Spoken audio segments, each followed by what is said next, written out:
ভগবান শ্রীরাম কেন হনুমানকে মারতে চেয়েছিলেন?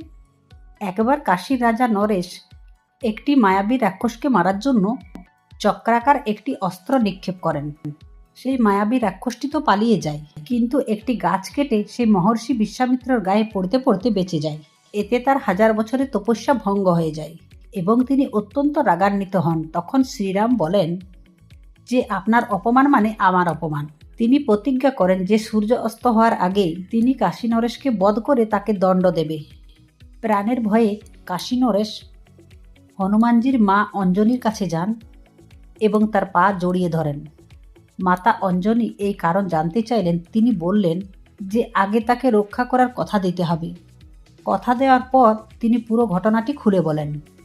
পুরো ঘটনা জানার পর হনুমানজি মহাবিপদে পড়ে যান, কারণ একদিকে তার মায়ের কথা দেওয়া রক্ষা করা আর অন্যদিকে স্বয়ং প্রভু শ্রীরামের প্রতিজ্ঞা। শ্রীরাম তার গুরু বিশ্বামিত্রের কথা কখনো অমান্য করতেন না।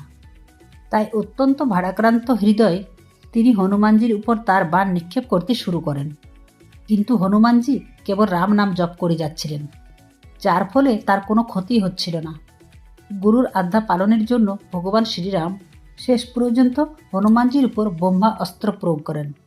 কিন্তু রাম নাম জপ করার কারণে ব্রহ্মাস্ত্র হনুমানজির কোনো ক্ষতি করতে পারেনি। হনুমানজির এই অগাধ ভক্তি দেখে বিশ্বামিত্র সন্তুষ্ট হন এবং তিনি শ্রীরামকে তার দেয়া প্রতিজ্ঞা মুক্তি দেন। ভিডিওটি যদি আপনাদের ভালো লাগে তাহলে লাইক, কমেন্ট, শেয়ার করে আর কমেন্টে লিখুন জয় শ্রীরাম, জয় হনুমান।